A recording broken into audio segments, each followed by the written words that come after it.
Be careful it's not too high now. Okay. All right, how's that? Lower.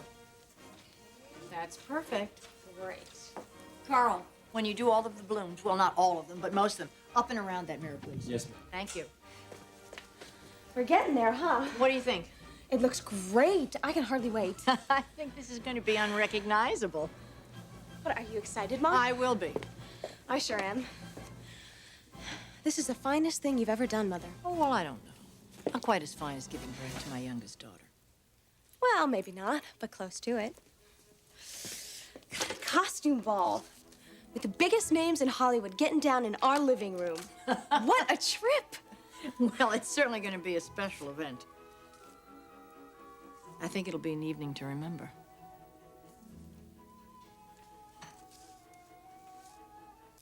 So who are you going with? Who am I going with? Yeah, to the costume ball. You're going to be there. Yeah, I'll be there, Thorne. Alone or, I don't know. You know, Dad is going to be moving out of the condo in a few days. You don't seem convinced. I'm sure Dad'll leave when he can see again.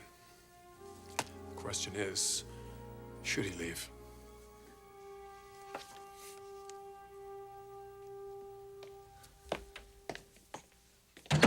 What can I do for you, Brooke?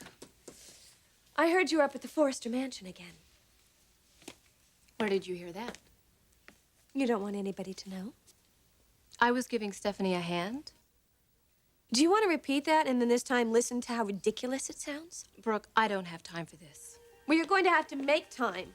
Because I had to sit back and watch you operate for the last 2 weeks. I've seen your methods, your lack of ethics. You listen to me. No, how can you sit there and advise Eric and at the same time be a confidant to Ridge? And now you're a friend of Stephanie's, for God's sakes. That is enough.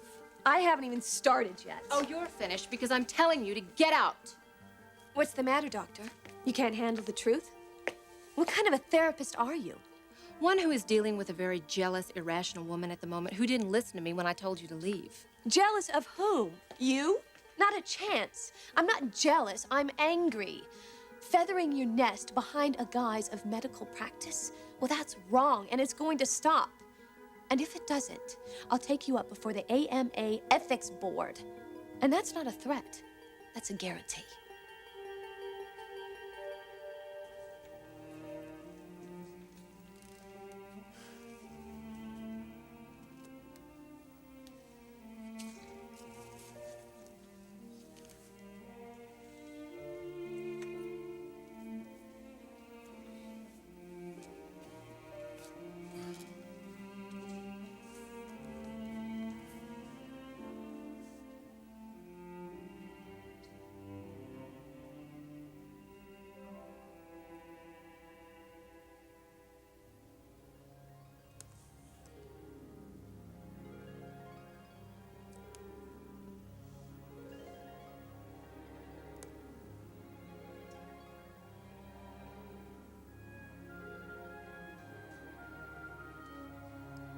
My God. What's happening to me?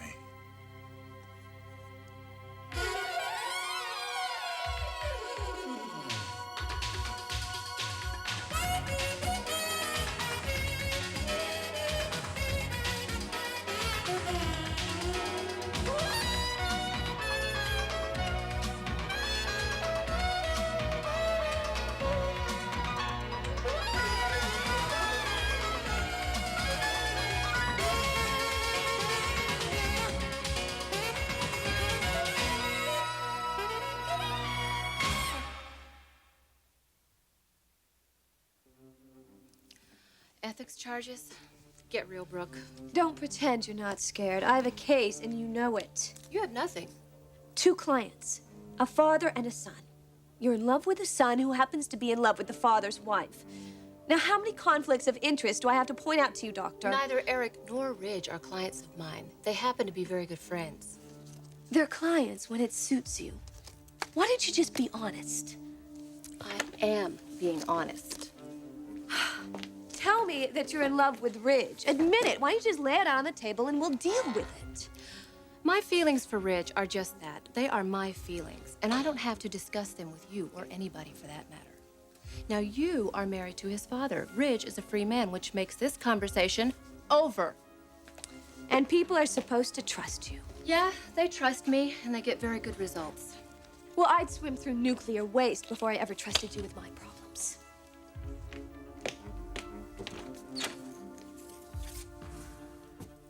You'll never have Ridge, Taylor. Never.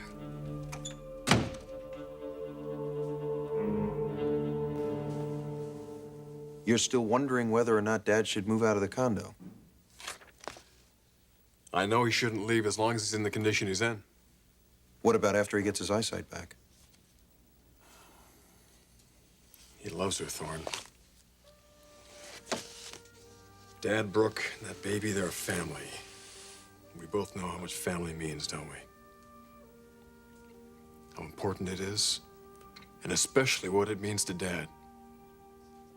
Ridge, the other day you told me you had a decision to make. Have you made one?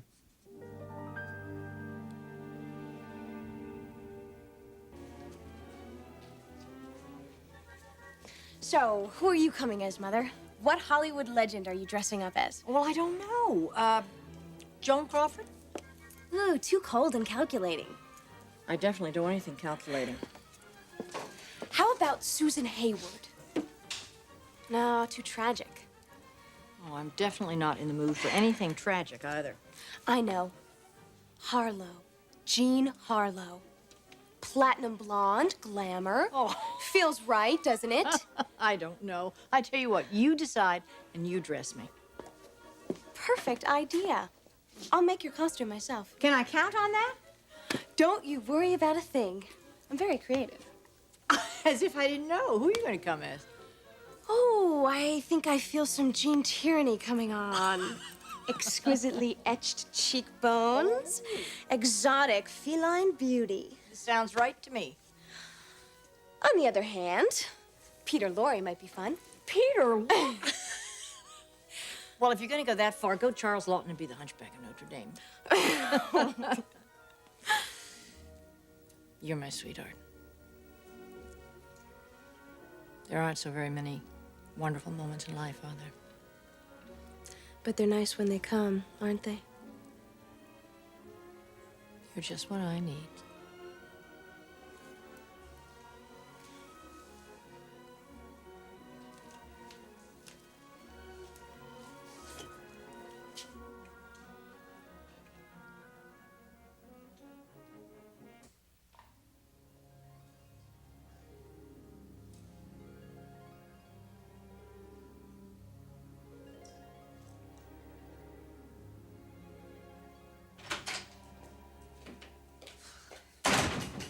I have had a miserable day. I could use a glass of wine. Would you like to join me?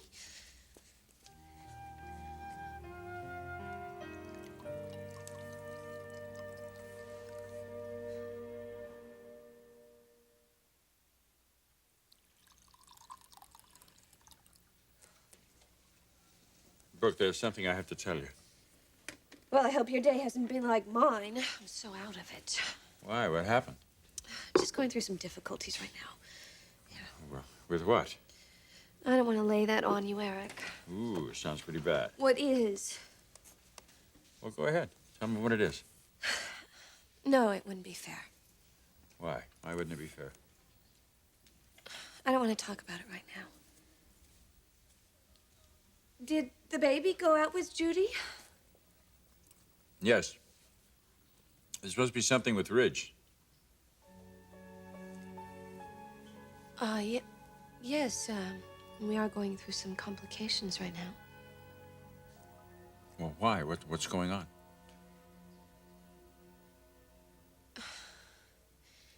Hey, this is supposed to be a great night. I mean, the baby's gonna come home, and he's gonna be really hungry, and guess what?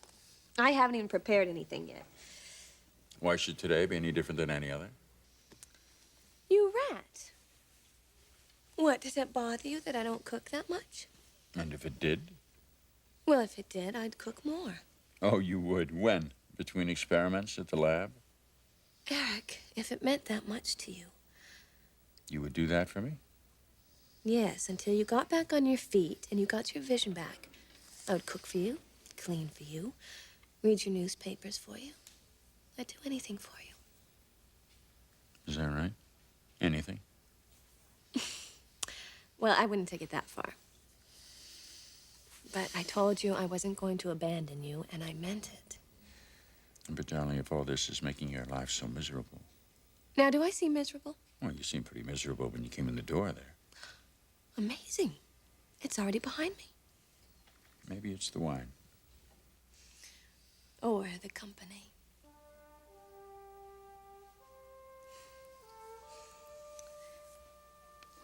Now, what was that thing you wanted to tell me about when I first came in?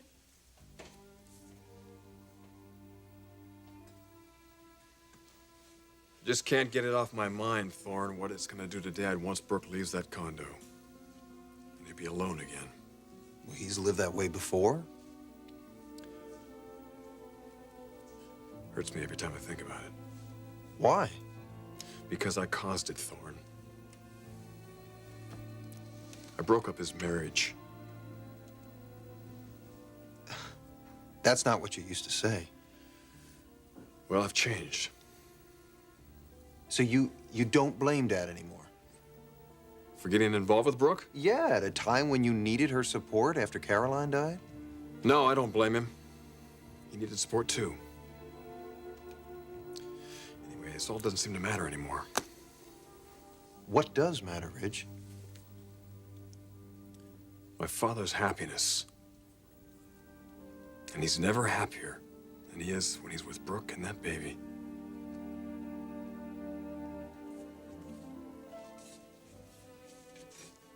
I never realized you were that close to your daughter. Not always, but today. Nothing like a charitable cause to bring families together. Or a daughter who senses her mother might need some support.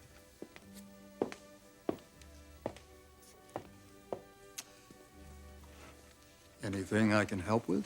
Oh, I don't think there's anything anybody can help with. Your former husband.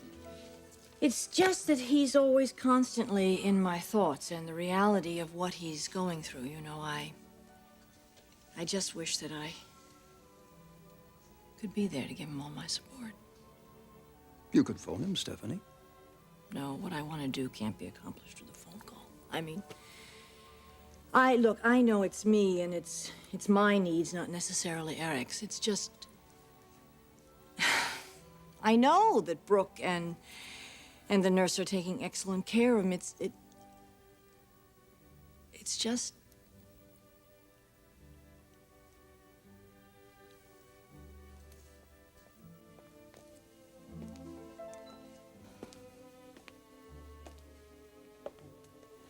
It's just that you've loved him for over 30 years.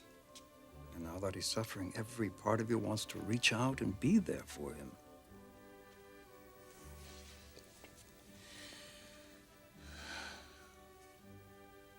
Yes.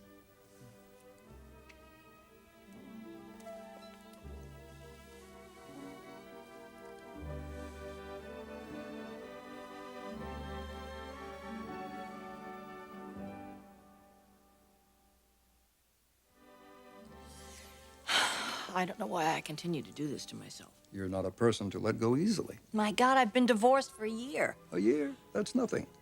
But I'm hanging on to something that is no longer there, and that is Eric. He's beyond my reach, and I have just got to accept it.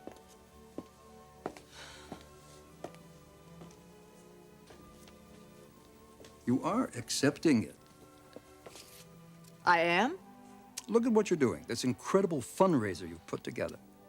If that's not getting on with your life, doing something productive, I don't know what is. You always know exactly what to say. I sometimes think that you're my guardian angel. Well, I'd like to be thought of in more secular terms. But I'll accept it. My friend. Things are going to work out for you. There's another love out there, Stephanie. And if I may say so, I don't think he's very far off. So now you're a prophet as well as a guardian angel. Only a friend. Only the best friend.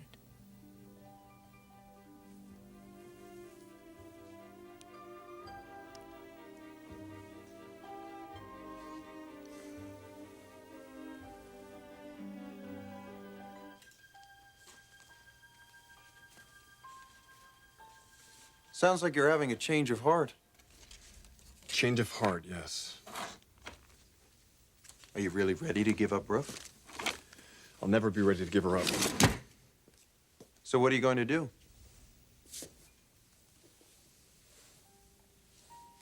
As much as I love her, how can I live with her knowing what it's going to do to Dad? Here's a man who gave me life, who gave me everything. Thorne, do you remember when the business was first being built? Yes. Those late nights Dad had come home, exhausted and burned out, not knowing if it was going to work out, and in the beginning it didn't. It took a lot of years to build it up, a lot of stress.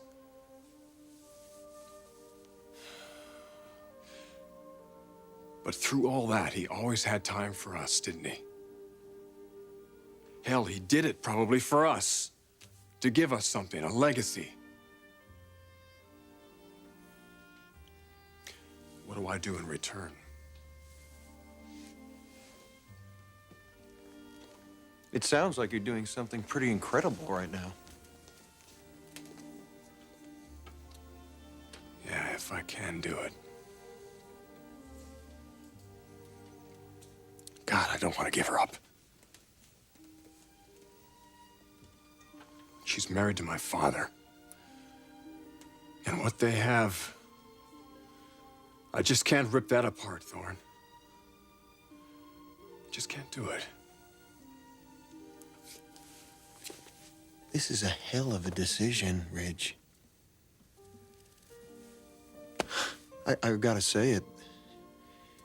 Even if you do give up Brooke, is she really going to stay with Dad?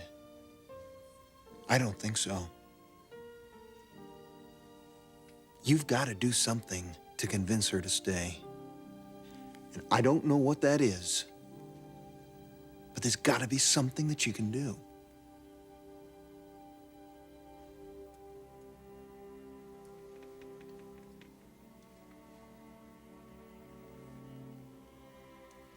What was it, Eric? Whatever you were going to say seemed important. You were excited. Yes, I am. Brooke, Here's your dad. Oh, back from the park already? He has been asking for his father the whole time we were there. Well, I'm not surprised. I mean, it is their park. There, Daddy, look. There he is. Do you want to go say hello? Do you want to go say hello? Go. Go say hello. Go, go, go, go, go.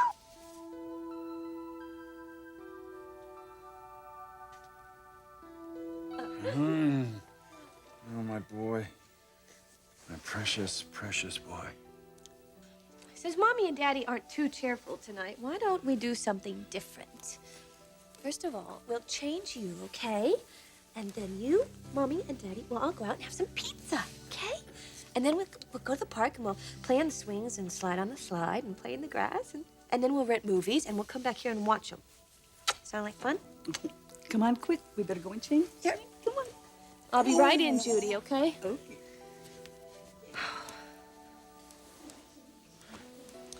Oh, Eric. Things aren't as bad as we think they are they? Things will get better for you and me. And I don't want you worrying about my moods. Nothing's going to change until you get your eyesight back. Nothing is going to change. I'll be right back. And remember, we're gonna have a good night. Fun night. Oh, you never did tell me. What was that exciting thing you were going to say?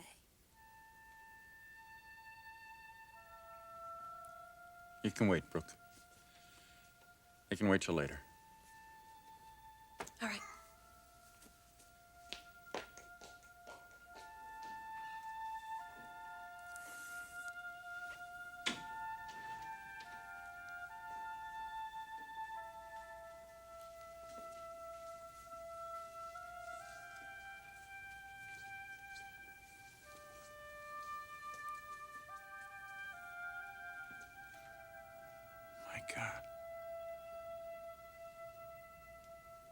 I tell her I can see again.